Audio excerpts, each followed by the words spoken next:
hoy nos toca hablar de determinación del sexo, pero les quería contar algo que tiene que ver con algo de lo que venimos hablando en los capítulos anteriores, bien cortito,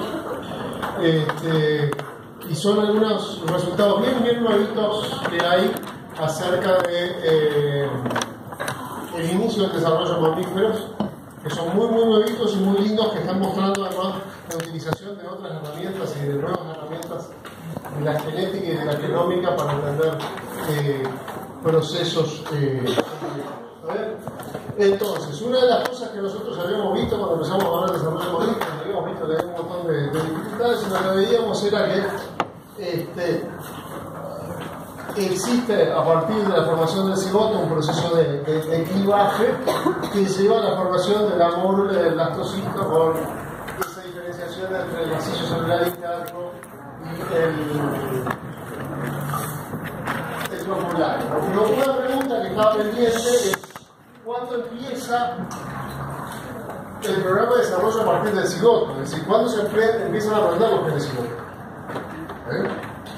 Nosotros sabemos que en la nosofila hay un montón de genes maternos que son los que empiezan activando las cascadas, pero en humanos, en ratón, eso todavía no estaba claro. Y lo que ha sucedido es que en el número de este mes de la revista Nature Genetics salieron 3 artículos, la semana pasada, que hablan de esto. 3 artículos vinculados que muestran el primer paso en encender los genes del cigoto. ¿Quiénes son los genes responsables de prender los genes del cigoto y de que empiece ese cigoto a hacer la presión? Entonces les voy a contar muy rápidamente un resumen de lo que dice el articulito que salió la semana pasada. Estos son noticias bien fresquitas. Son las últimas novedades de la investigación. Entonces, ¿qué fue lo que se hizo? Acá hay cosas bien interesantes. En primer lugar, se trabajó con embriones humanos. ¿Está bien?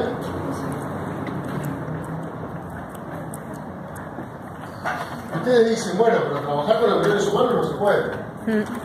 Éticamente no es correcto, etc. Sí, se trabajó con embriones humanos de descarte de programas de fertilización asistida.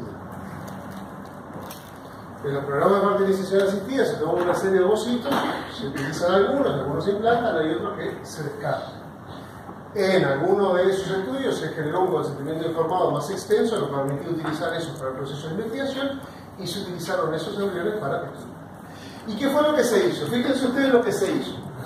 Se extrajo ARN de... Opa, vamos para atrás. Demasiado para atrás. A ver. Vamos.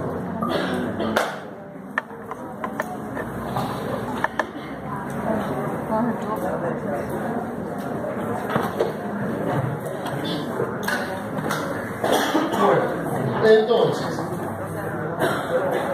se tomaron ovocitos. Fíjense ustedes acá. 320 ovocitos simples, 14 ovocitos que estaban en meiosis 1, 240 células que estaban en meiosis 2, 84 cigotos fecundados, ¿verdad? 37 embriones en distintas etapas de clivaje en la formación de las primeras blástómeras, 444 mórulas y 186 embriones, de los cuales se separó el macizo celular interno, como ven ustedes acá, de el trofoblasto. Y todo eso, cada uno de esos, se hizo una secuenciación de todos los ARN, se extrajo todo el ARN que existía de cada una de esas células en pequeñas cantidades, y se hizo una secuenciación con las tecnologías de secuenciación de nueva generación que permiten obtener una enorme cantidad de información acerca de los ARN mensajeros que existen, ¿está bien?, en pequeñas cantidades, en células simples, en una célula, ¿está bien? Entonces se secuenciaron todas estas muestras y se analizó cuáles eran las secuencias de los ARN mensajeros presentes en las muestras y cuál es el patrón de expresión de esos ARN mensajero. Entonces, cada una de estas líneas que tenemos acá a lo ancho es la secuencia del ARN mensajero de un gen. ¿Está bien? Todo a lo largo de acá son todos los genes que se están expresando en el ovocito. Todo esto son los genes que se están expresando en un ovocito, en meiosis 1, en meiosis 2, en un cigoto, en las primeras etapas del clivaje, en la mórula, macizo celular interno y trofoblast. ¿Está bien? Y cada línea de estas es un gen. ¿Está bien? ¿Qué ven ustedes rápidamente? Que podemos agrupar los genes por su patrón de expresión. ¿Está bien? Los colores acá indican el azul, genes que no se están expresando, que se expresan muy poco, el rojo, genes que se expresan mucho. ¿Está bien? Entonces ustedes lo que ven es que en los estadios de ovocito y hasta el cigoto hay un montón de genes que se están expresando que rápidamente se apagan y se prenden otro grupo de genes. ¿Está bien? Entonces por primera vez estamos viendo qué es lo que pasa cuando se dispara la expresión génica. ¿Se entiende el esquema? Bien. Entonces, estos primeros datos, el análisis de todos los genes que se expresan acá, de todos los genes que se expresan acá, muestra esto. Hay un montón de genes que se expresan tempranamente, otros que se expresan a lo largo de todo el proceso del ovocito hasta la formación del cigoto, y otros que empiezan a expresarse a partir del clivaje, pero fíjense ustedes que se expresan algunos prácticamente solo allí. ¿Está bien? Y esto después dispara la expresión de otros grupos de genes. Estos son los genes que se expresan a partir del cigoto. ¿Está bien? ¿Qué es lo que se ocurrió hacer esta gente? Y bueno, vamos a tratar de ver en estos grupos de genes de acá y en estos grupos de genes de acá qué cosas tienen en común. ¿Qué es lo que vamos a buscar en esos genes? ¿Qué cosas tienen en común? ¿Dónde vamos a ir a buscar cosas en común? ¿Qué se les ocurriría a ustedes? Si tuvieran todos los datos estos y están en el laboratorio y tienen la oportunidad de descubrir esto.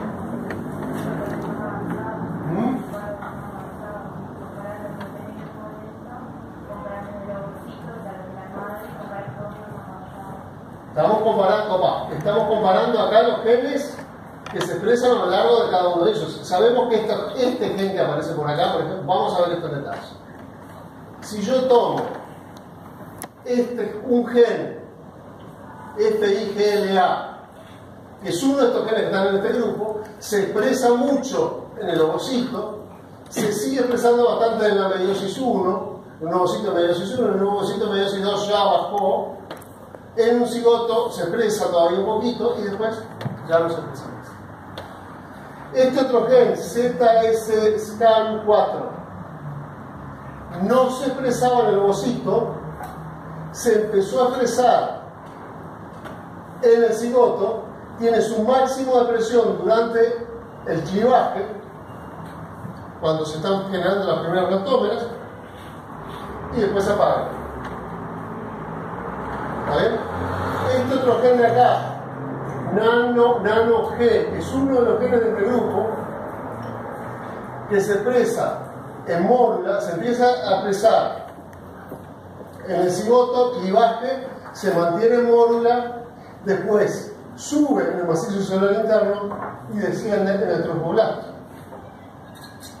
¿Está bien? Entonces empezamos a agrupar los genes. Y podemos agrupar todos los genes que se comportan como este. Todo lo que se comporta como este y todo lo que se comporta como este. Bueno, una vez que agrupamos todos esos genes cumplen distintas funciones. Pero ¿qué es lo que sabemos? Que todos esos genes se prendieron al mismo tiempo. Entonces, ¿qué es lo que tenemos que ir a ver?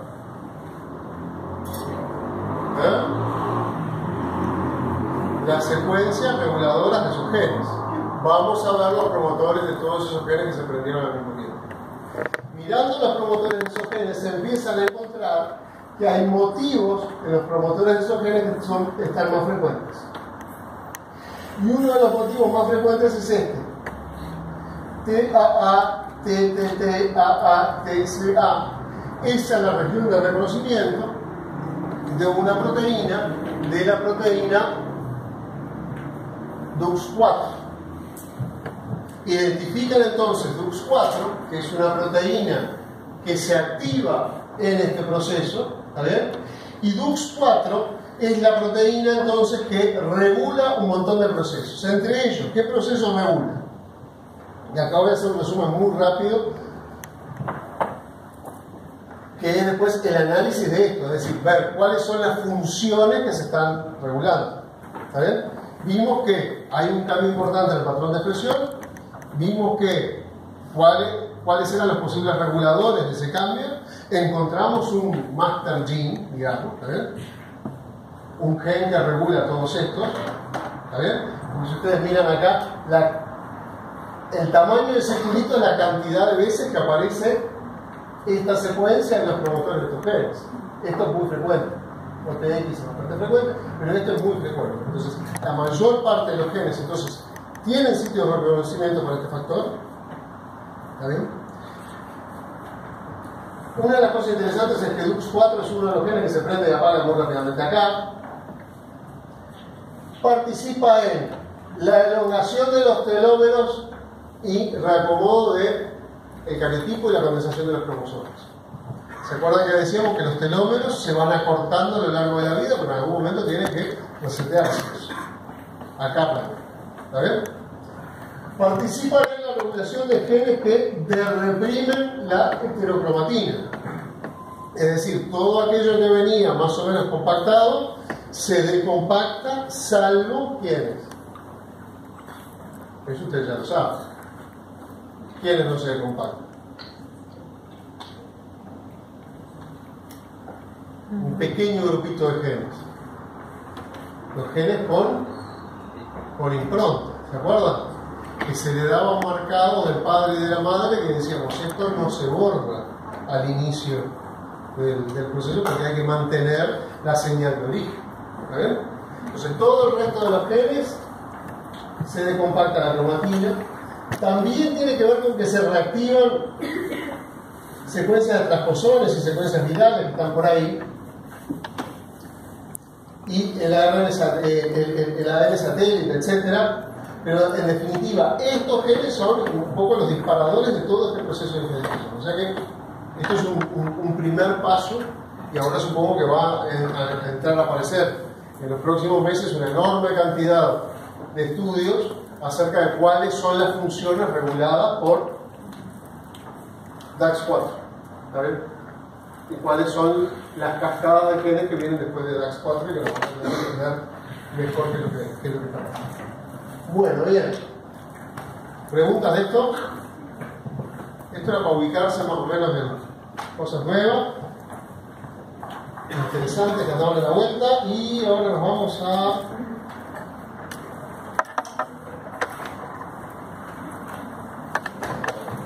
a lo de hoy. Lo de hoy era determinación del sexo. ¿Está bien?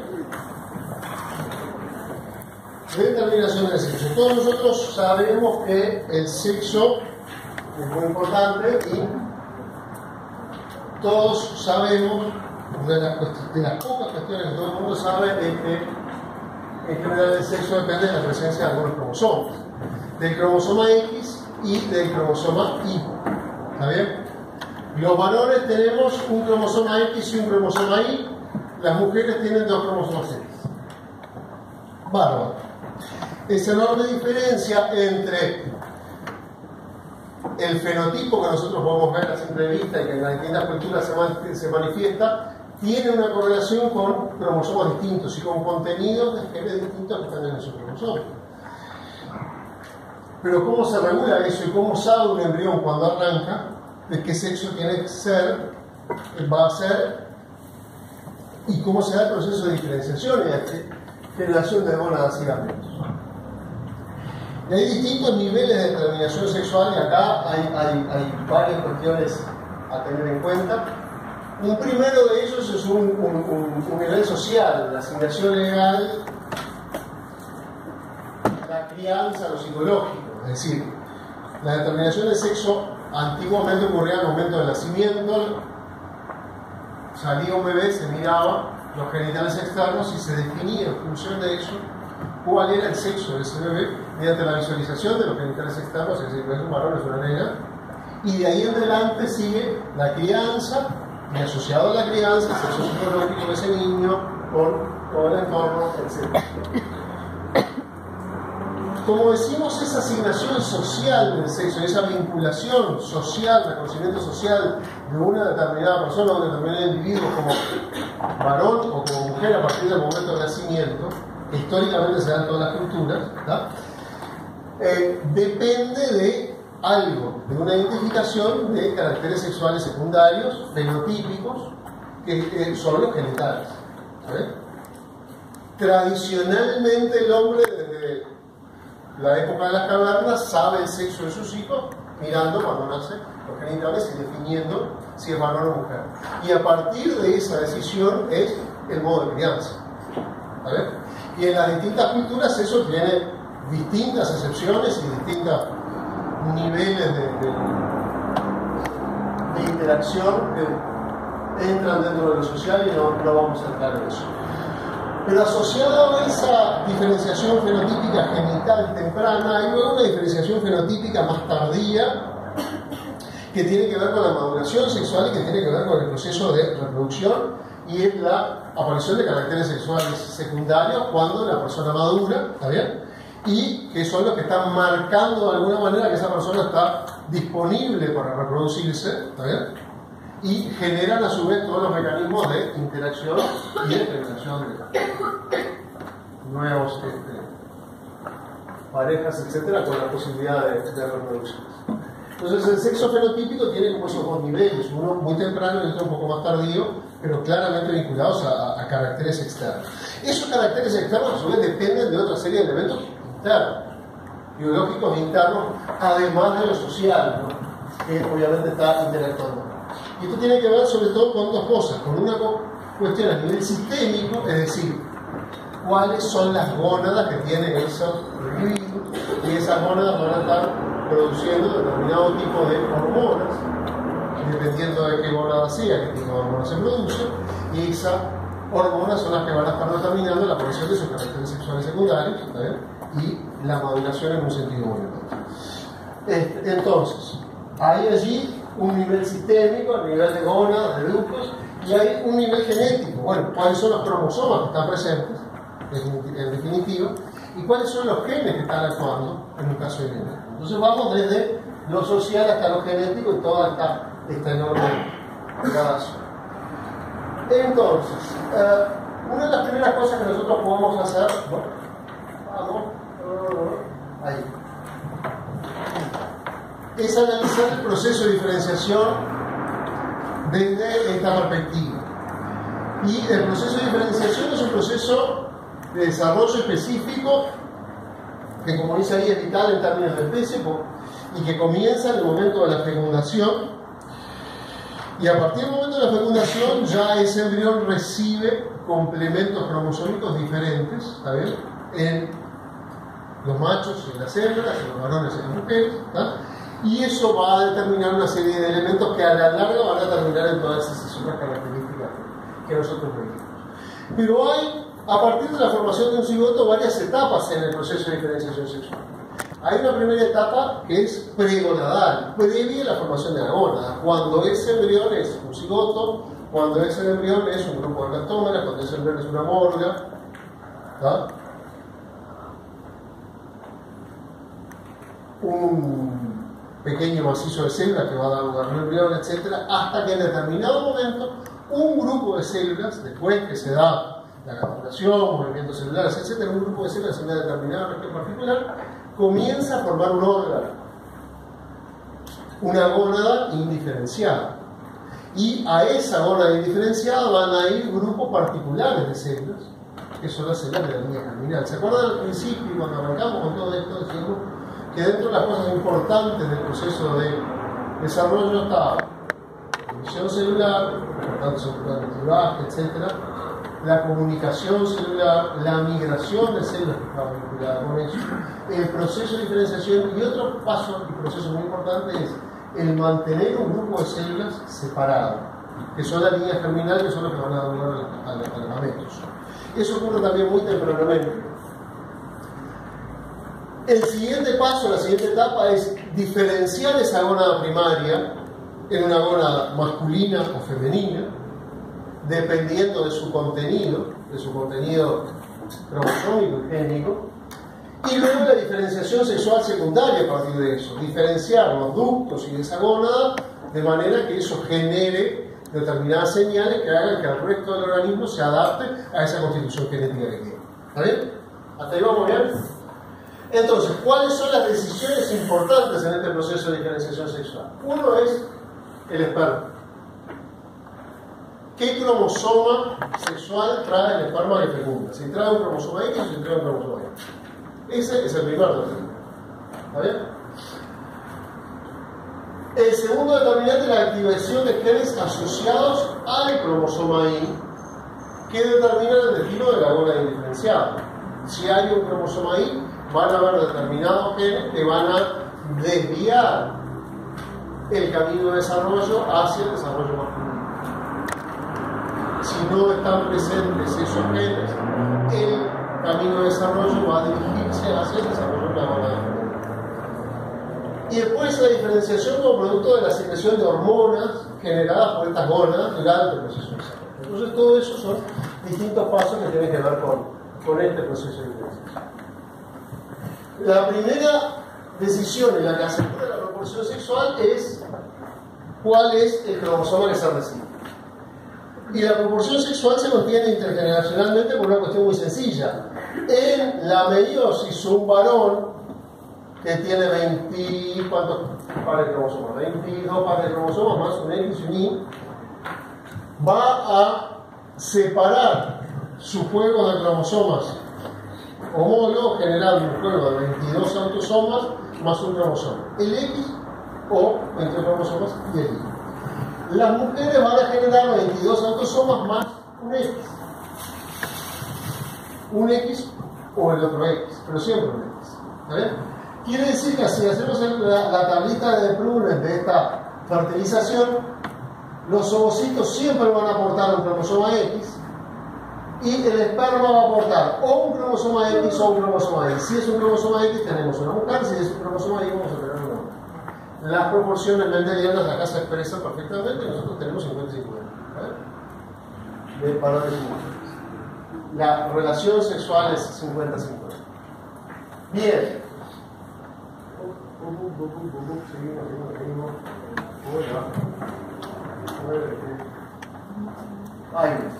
Pero hay veces que esto no sucede así.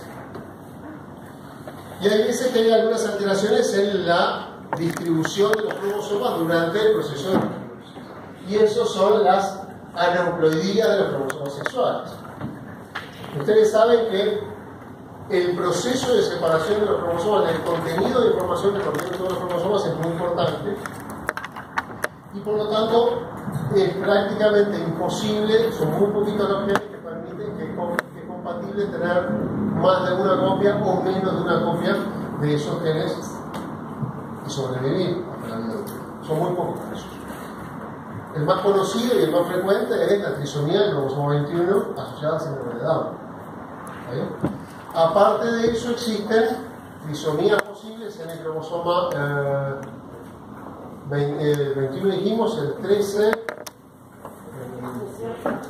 el 13, el 18 y el otro que no me acuerdo que es, bueno, el glóbulo sexual.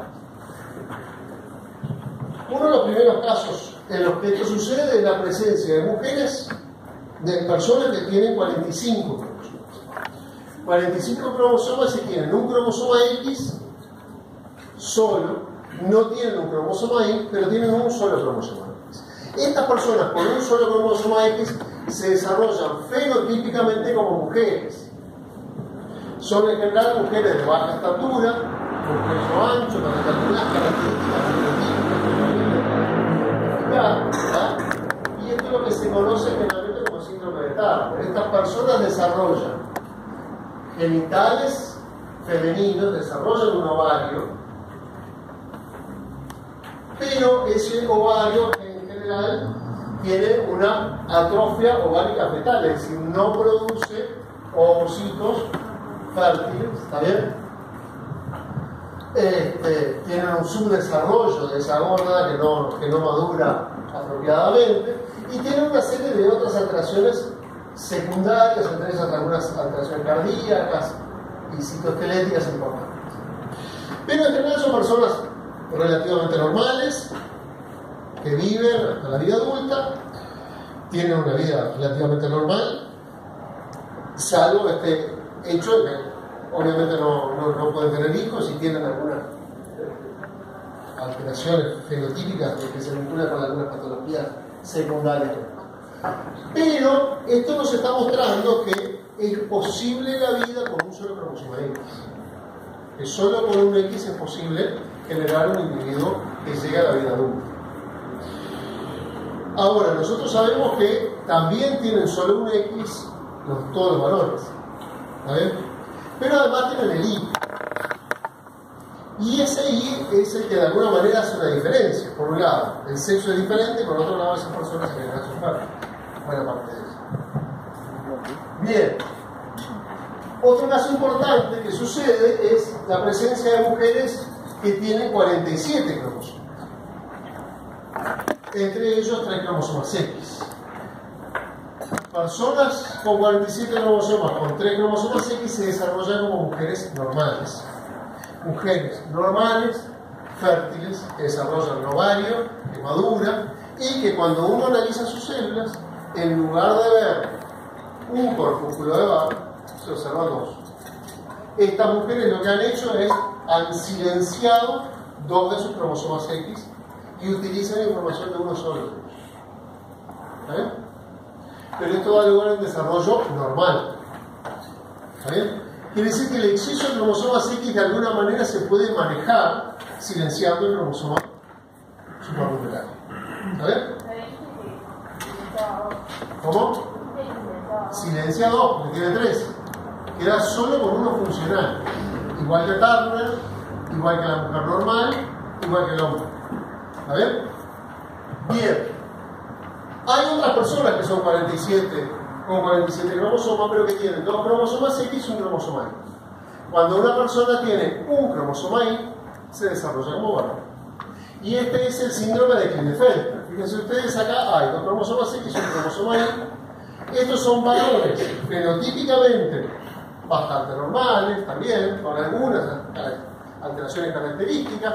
En general son personas altas, con tendencia a tener un desarrollo gonadal un poco menor, pequeño tamaño de los testículos, algunas características sexuales secundarias intermedias, caderas anchas, a veces tienen un poco de desarrollo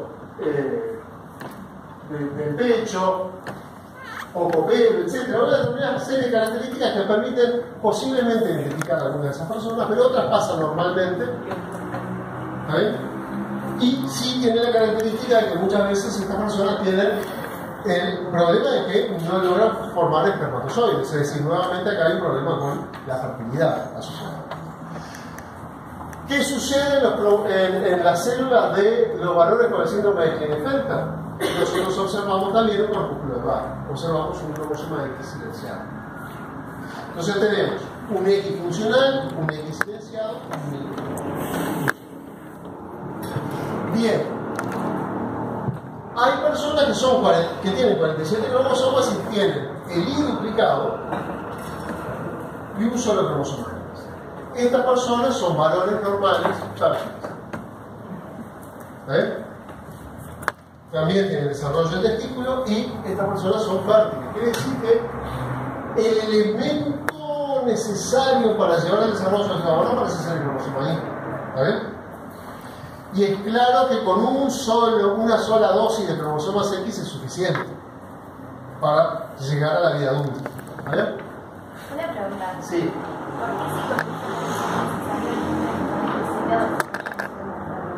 ¿Cómo? Si con un solo X es necesario, ¿por qué las mujeres que tienen X0 desarrollan el síndrome de Turner? Porque alguna otra cosa está faltando, claramente, ¿verdad? Es decir, a ver, claramente la expresión de los genes en ese cromosoma X se está cumpliendo, pero hay algún elemento, algunos pocos elementos que seguramente se deben estar presentes en cantidades ínfimas a partir del otro X que no están presentes. Por ejemplo, puede pasar otras situaciones que tienen que ver, por ejemplo, digamos, con... bueno, es complicado, lo vamos a ver un poquito más adelante. Vamos a ver si lo podemos aclarar más adelante.